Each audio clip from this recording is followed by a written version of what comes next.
우리가 사는 이 동네가 행정구역은 경기도 안양시죠.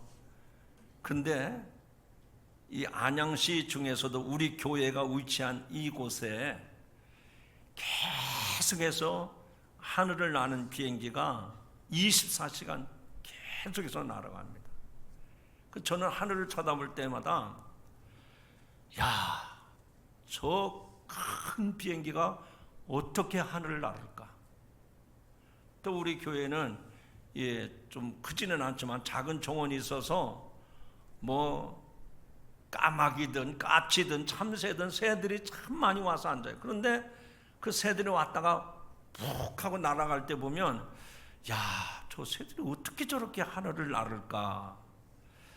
여러분 비행기를 많이 타보셨겠지만 비행기 탈 때 그런 생각 안 드셨어요? 저렇게 엄청난 비행기가 어떻게 하늘을 나르지? 저도 그런 생각이 참 많이 듭니다. 그래서 공항 가서 보면 사람 구경하는 것보다도요, 저렇게 어마어마한 비행기가 어떻게 이륙을 하지? 어떻게 하늘을 나르지? 그런 거에 관심이 많아요. 그런데요, 작은 새든 큰 비행기든 그 나르는 데는 나르는 원리가 있어요. 나르는 원리가 있어요.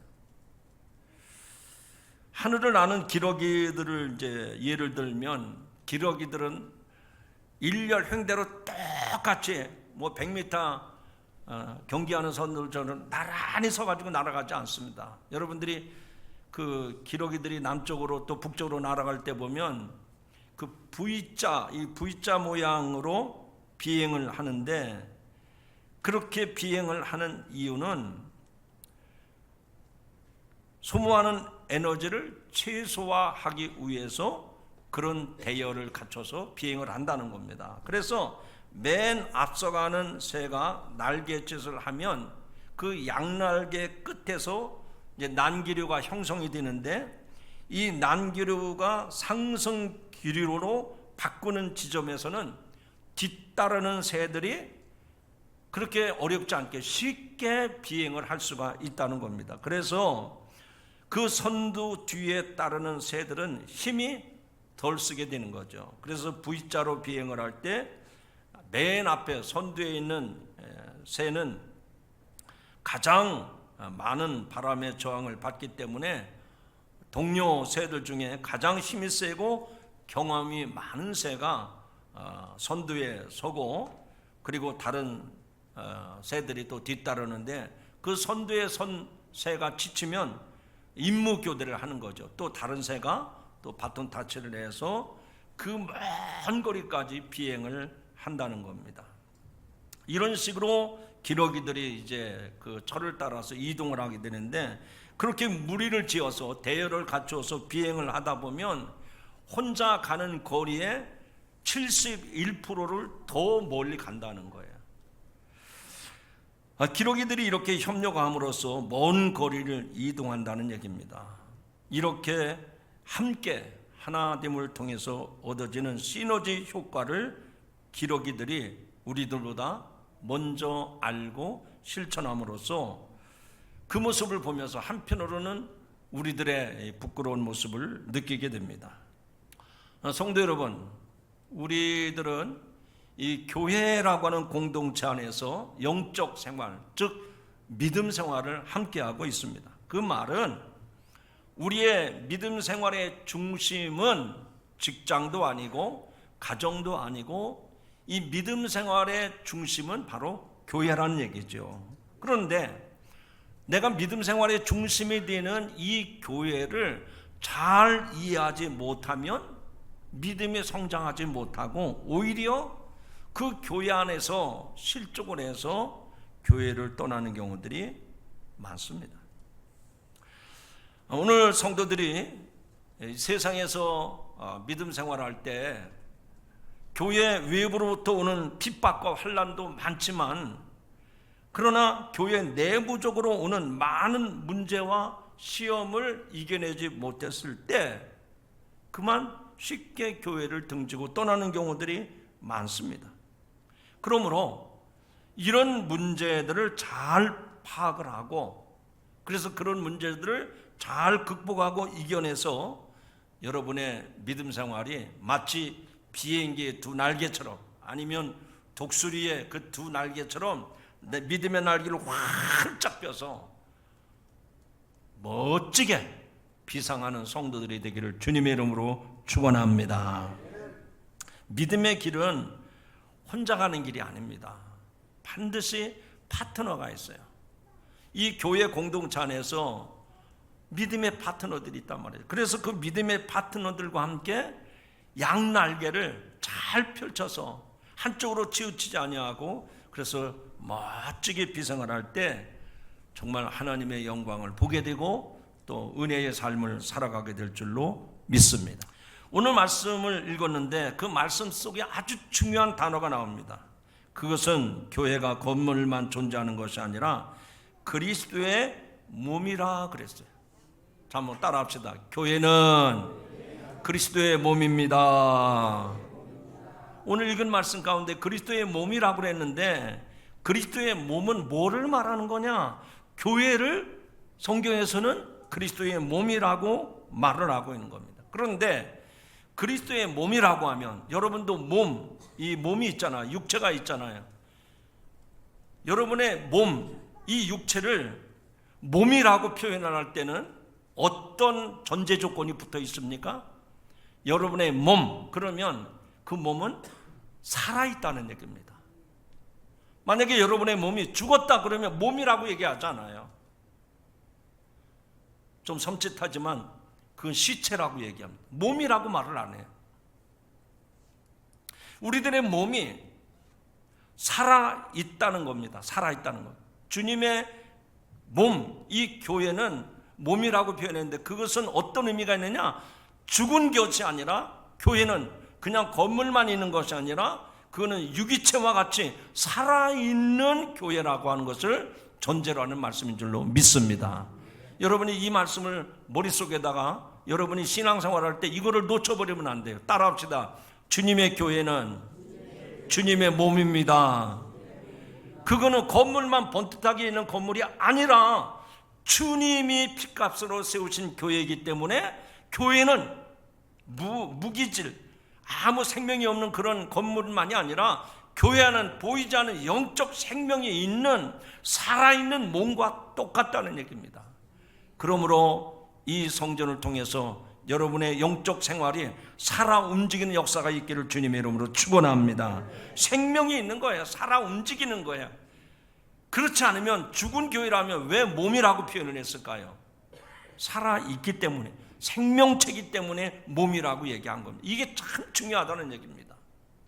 성도들이 신앙생활을 하다가 실족해서 교회를 떠나는데요, 이것은 생명의 줄을 끊어버리고 내가 사지로 들어가는 것과 다를 바가 없어요.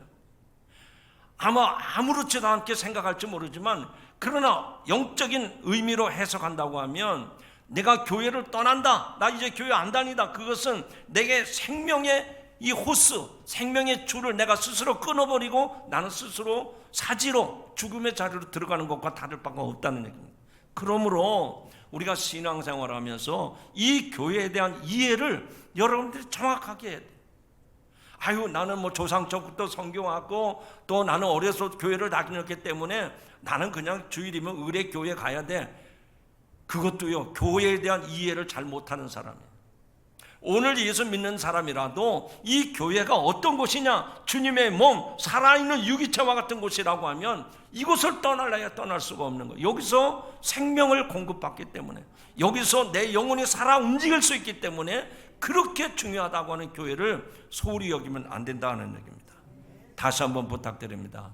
사랑하는 성도 여러분, 여러분이 신앙의 연조가 많든 적든, 직분이 귀하든 적든, 낮은 직급에 있든 그게 문제가 아니에요. 중요한 것은 누구든지 이 교회가 어떤 곳이냐, 이것에 대한 분명한 이해가 없으면 우리의 신앙생활은 새로운 변화를 기대할 수가 없다는 얘기입니다. 그래서 자, 오늘 말씀을 통해서 하나님은 오늘 그런 내용을 전제로 말씀을 주시는데 두 가지 문제 제기를 합니다.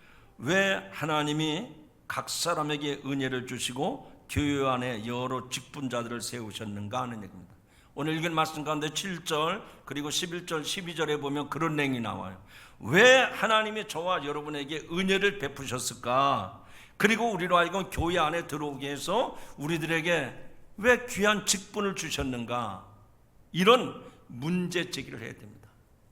나 그냥 교회를 다니긴 다니지만 그냥 내가 그렇게 소속감이 없이 내가 필요에 따라서 갈 수도 있고 뭐 못 가기도 하고, 그런데 왜 우리들에게 은혜를 주셔서 교회 안에 소속되게 했고 왜 귀한 직분을 주셨는가? 이거에 대한 성경적인 답이 없으면 신앙생활을 제대로 할 수 없는 거예요. 그래서 이 문제 제기에 대해서 오늘 하나님 뭐라고 말씀하시는지를 여러분이 잘 이해를 하셔야 됩니다. 하나님은 각 사람에게 그리스도께서 나눠주신 선물의 분량에 따라 은혜를 주셨다라고 말씀합니다. 정확하게 말하면 하나님은 구원의 은혜를 모든 사람들에게 차별 없이 주셨습니다. 그리고 은사는 주님이 그분의 결정에 따라서 각 사람에게 다양하게 주셨어요. 똑같지 않습니다. 어떤 사람은 노래를 잘하고 어떤 사람은 글을 잘 써나고 어떤 사람은 여러 가지 기능들이 다 다르잖아요. 다 똑같이 주신 게 아니에요. 다 다른 은사를 허락해 주셨다는 겁니다. 아마 이런 내용들은 저와 여러분들이 다 인지하는 내용이죠. 이렇게 다양한 직분자를 세우신 목적은 무엇일까요? 따라합시다. 성도를 온전하게 하기 위해서입니다. 왜 이렇게 다양한 직분을 주셨고 우리에게 큰 은혜를 주셨을까? 우리들을 온전하게 하기 위해서 그렇게 주셨다는 얘기입니다. 여기에 온전하게 하다는 말은 헬라어에서 어떤 의미로 쓰여지는 거 아니, 부러진 뼈를 바로잡다, 그런 뜻이에요. 부러진 뼈를 바로잡다. 요즘에는 정형외과가 많이 있어서 그렇지만 옛날에 정형외과가 별로 흔치 않을 때는 그냥 많은 경험을 통한 그런 의사는 아니지만 그런 기술을 가지고 있는 사람들이 부러진 뼈를 빼기도 하고 들여맞추기도 하고, 그래서 그런 것을 접고론이라고 그래서 접고론. 여러분은 그런 경험 많이 해보셨죠? 거기 가면 빠진 팔을 다시 끼워 맞추기도 하고 부러진 팔을 또 들이맞추기도 하고. 이게 온전하게 하다라는 말은 부러진 뼈를 제대로 맞추는 거, 그것이 온전하게 하다는 얘기입니다. 그러므로 성도를 온전하게 한다는 말은 성도를 바르게 하는 거예요. 성도를 완전하게 한다는 의미로 이 온전한다는 말을 쓴 겁니다. 교회의 직분자를 세우신 두 번째 목적은 성도들로 하여금 봉사의 일을 감당하기 위해서고, 세 번째 목적은 성도들이 서로 연합해서 하나 되게 함으로 그리스도의 몸된 교회를 건강하게 세우고 성장하기 위해서라고 말씀을 합니다. 자, 그러면 지금까지 들은 말씀들을 종합해 볼 때 여러분들은, 내가 나를 볼 때 주님께 받은 은사는 무엇이고 직분은 무엇인가, 또 그 은혜와 은사와 직분을 어떻게 어떤 목적으로 사용하고 있는가. 우리 주님이 주신 은사를 새도 부리는 것처럼 그렇게 잘못 사용하면 안 됩니다. 그것을 다른 사람들은 갖지 않았다고 해서 다른 사람들을 무시해서도 안 됩니다. 아니, 하나님이 천사보다 귀한 여러분들에게 그 천사도 흠모할 만한 귀한 직분을 주셨는데 그것을 아무 의미 없이 아무런 가치 없이 느끼는 것도 잘못된 겁니다. 한번 따라 합시다. 옆 사람 쳐다보고 서로 인사하시죠. 하나님이 주신 직분을 귀하게 여기시기 바랍니다.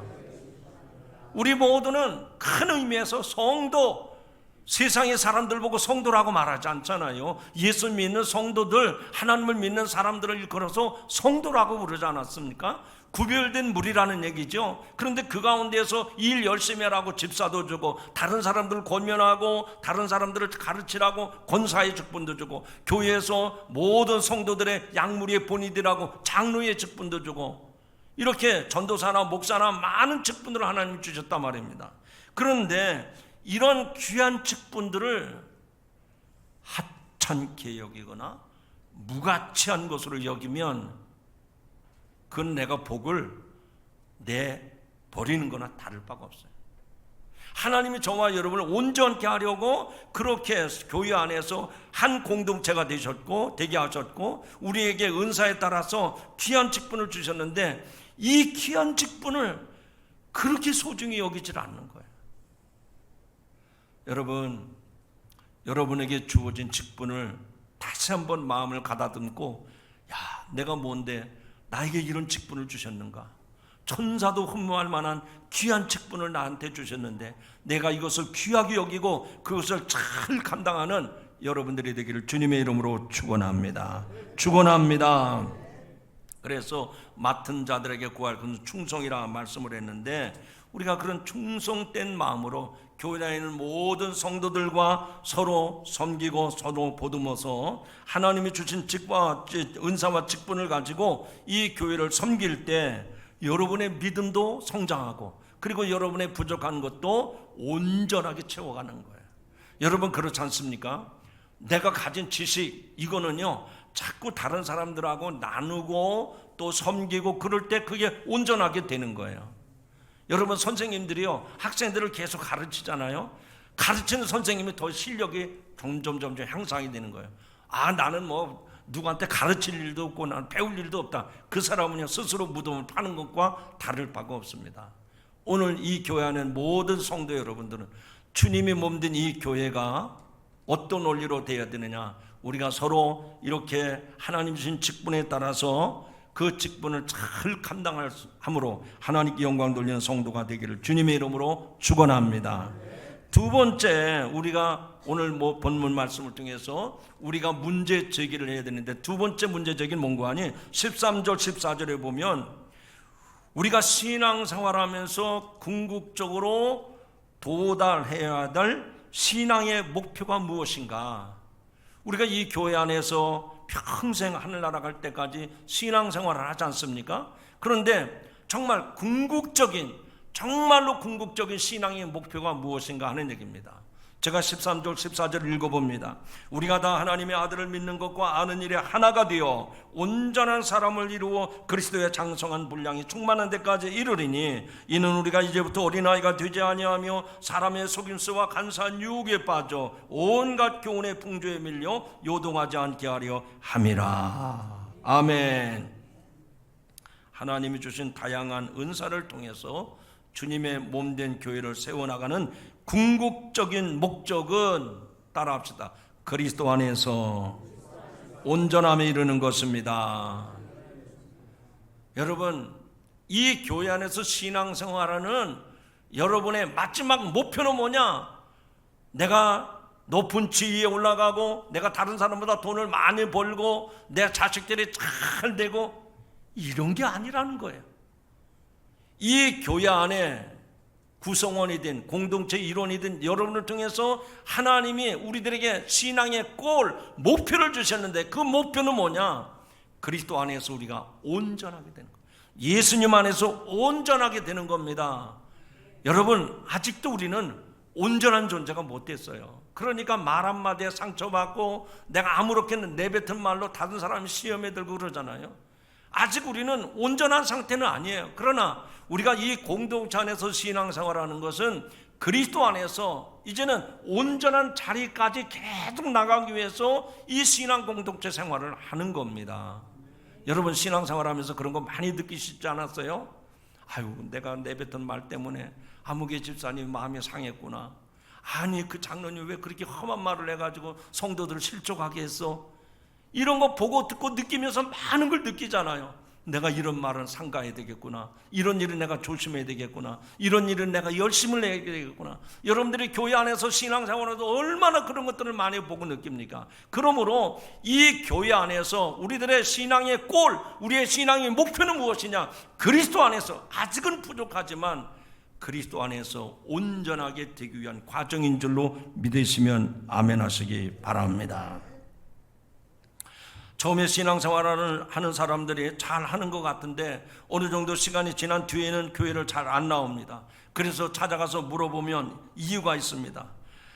대부분의 사람들이 교회에 왔다가 사람 때문에 낙심을 하고 그 말 한마디 때문에 상심이 되어서 교회를 안 다니는 경우가 대부분입니다. 아마 여러분들도 그런 경험들이 많이 있었을 겁니다.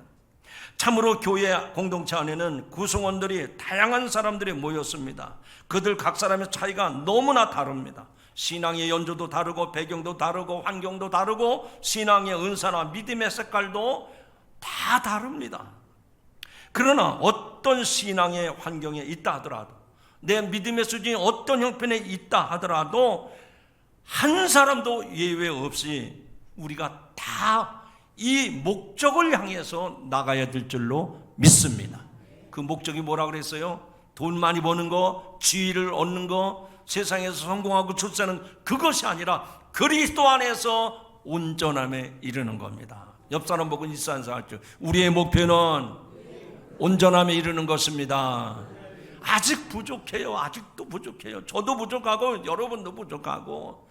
그러나 꾸준히 이 교회 공동체 안에서 이 교회를 떠나지 않고 신앙생활하는 것은 또 시행착오를 통해서 또 실수를 통해서 그래서 이러면 안 되겠구나. 그래서 깨닫고 결심을 하고 우리가 신앙의 온전함에 이르도록 믿음 생활해야 될 줄로 믿습니다. 바로 이것은 우리 모든 성도들이 그리스도를 믿는 것과 아는 일에 하나가 될 때에 가능한 겁니다. 여기서 그리스도를 믿는다고 하는 것은 하나님의 아들이신 그리스도를 온전히 신뢰하는 것이요, 그리스도를 안다고 하는 것은 예수님에 대한 지식만이 아니라 그 예수 그리스도와 인격적인 교제를 통해서 우리들의 삶이 변화를 가져오는 겁니다.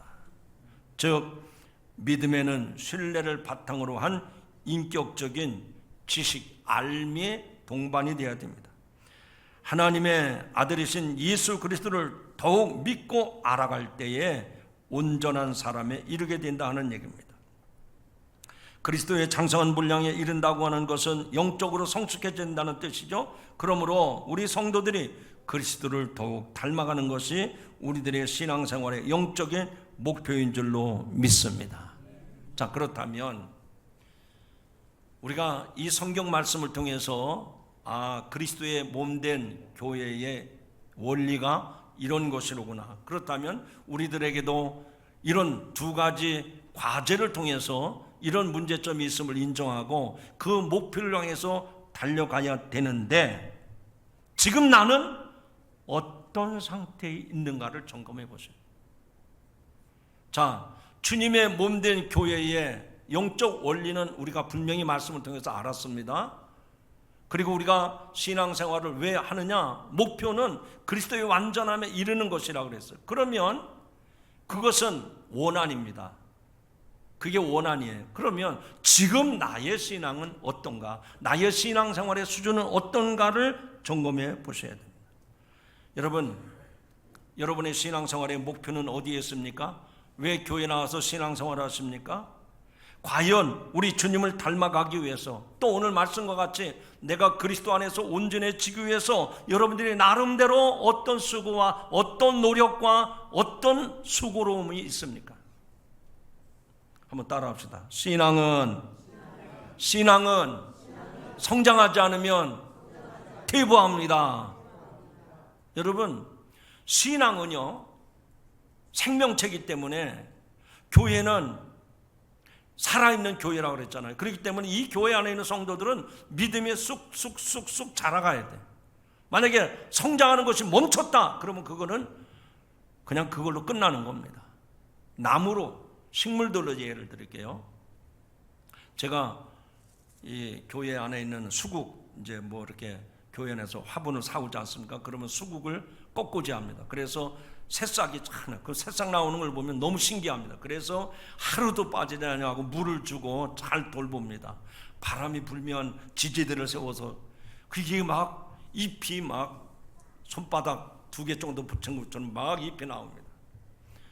근데 요맘때쯤에는요 더 이상 새 잎이 나오질 않아요.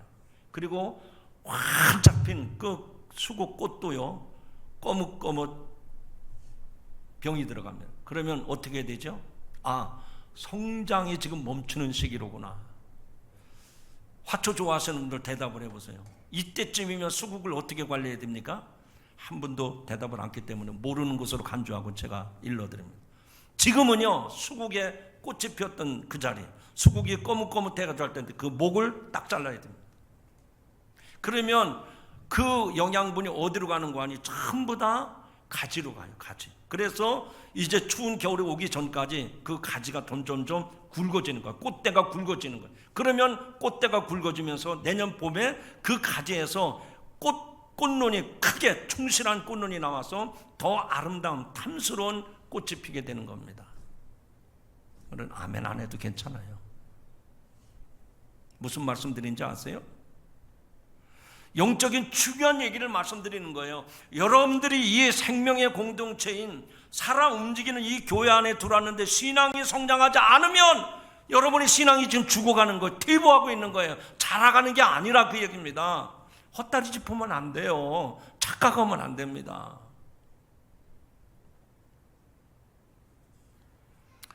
오늘 이 말씀을 들으시면서 내가 이런 조건이 안 되고 이런 상황이 안 되기 때문에 나는 새벽 기도도 못하고 나는 성경도 안 읽고 뭐 전도도 못하고, 다 핑계입니다. 변명입니다. 사람이 인위적으로 키우는 꽃도 때를 따라 물을 주고 너무 햇빛이 뜨거우면 그늘에 옮겨주고 그러면은요, 그 생명체는 절대 죽지 않습니다. 너무 많은 얘기를 하면 또 곤란할 것 같은데 올해 블루베리가 잘 달렸어요. 왜 그런지 아세요? 지난 추운 겨울에 비닐하우스 안에다가 잘 보관을 했다가 내놓으니까 벌써 비닐하우스 안에서 그 블루베리 그 대가, 기주대가 크게 자라면서 잎이 왕성하게 나오고 때를 따라서 열매를 충실하게 맺었던 겁니다.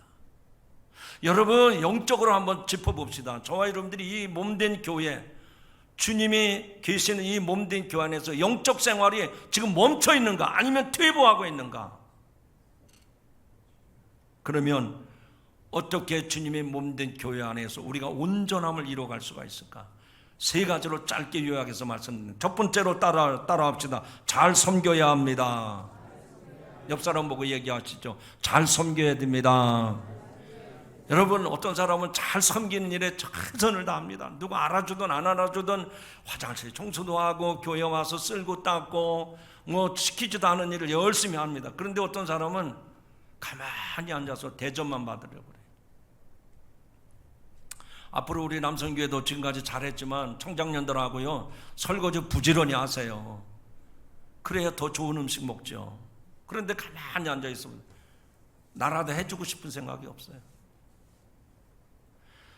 하나님께서 우리에게 주신 직분은 서로의 유익을 위해서 섬기는 겁니다. 섬길 때 교회는 성장하게 되고 성도들은 믿음이 성숙하게 되는 줄로 믿습니다. 우리 각자의 직분을 잘 감당할 때, 섬김으로 잘 감당할 때 그 교회의 크기가 크든 작든 여러분이 있는 처소에서 그 섬김의 모습을 다할 때 교회는 영적으로 성숙이 이루어지는 것입니다. 오늘 이 말씀을 잘 들으시기 바랍니다. 오늘 목사님이 교회 신앙생활 잘해라, 또 직분 잘 감당해라 그러는데요, 이 교회가 부흥하고 성장하는 원인은요, 여러분들이 얼마만큼 이 생명 공동체 안에서 섬김의 모습을 다하는가. 어느 한 사람이라도 그 섬김의 모습을 하지 못하면 교회는 기울기 시작하는 거예요. 교회는 병들어갈 수밖에 없는 겁니다. 그러나 가족 공동체 안에서도 마찬가지고 또 직장 공동체 안에서도 마찬가지고 모든 사람들이 그 일에 맡은 일에 최선을 다해서 섬기고 잘 봉사할 때 그것은 성장할 수 있고 그것은 놀라운 열매를 맺게 될 줄로 믿습니다. 그래서 이런 것을 종교개혁자 칼뱅은 동역이라고 말했어요. 동역. 목회는 목사님만 하는 것이 아닙니다. 여러분들도 마찬가지예요. 교회 장로님과 권사님과 집사님과 청년 학생들이 모두가 다 하나님께서 우리를 이 몸된 교회 안에서 온전케 하게 하시려고 우리에게 섬김의 직분을 주셨기 때문에 그 섬김의 직분을 잘 감당하는 거, 그게 동역이란 말이죠.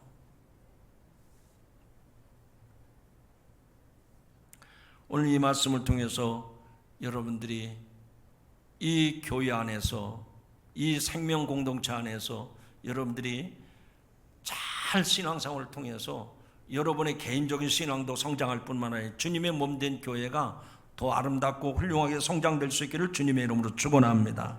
두 번째로는 따라합시다. 흔들리지 않게 서로 도와야 합니다.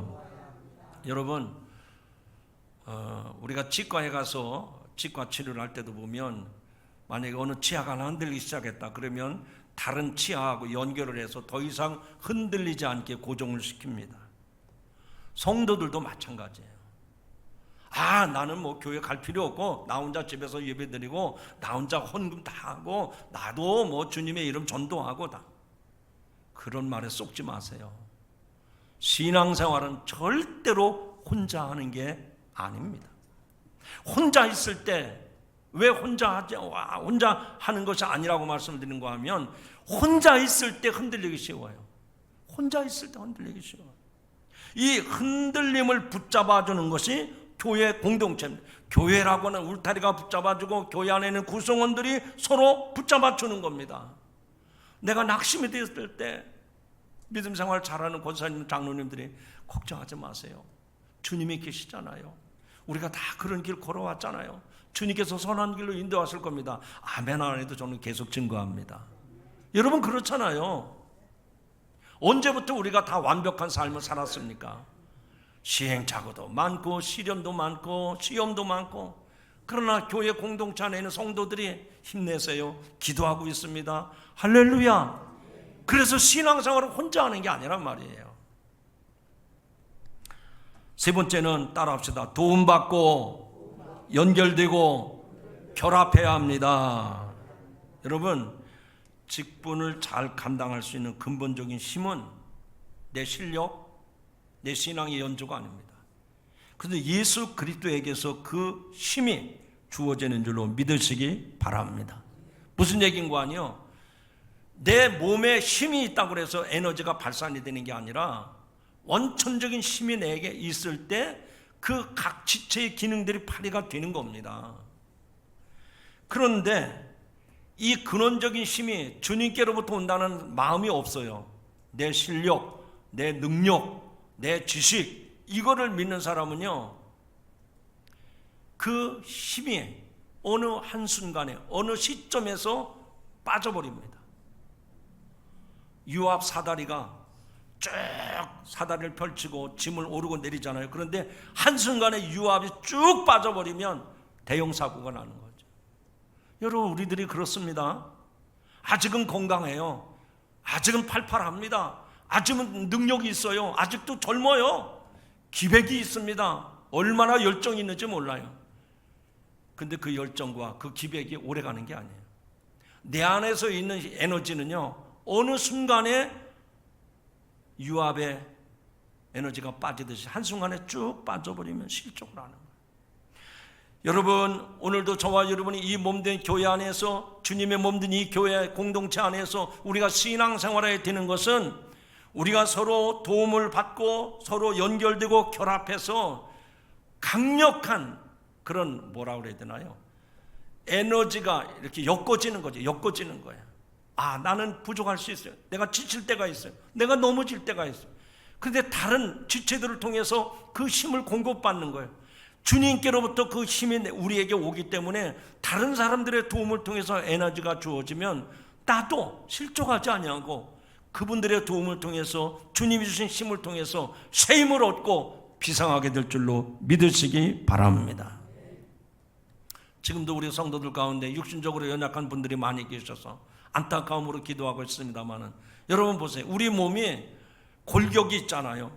골격만 있다고 에너지가 생기는 겁니까? 아니잖아요. 그 뼈, 그 골격이 있지만 거기에 근육이 붙어 있고 거기에 신경이 가고 거기에 혈액이 흘러가니까 그게 온전한 몸이 되는 것 아닙니까?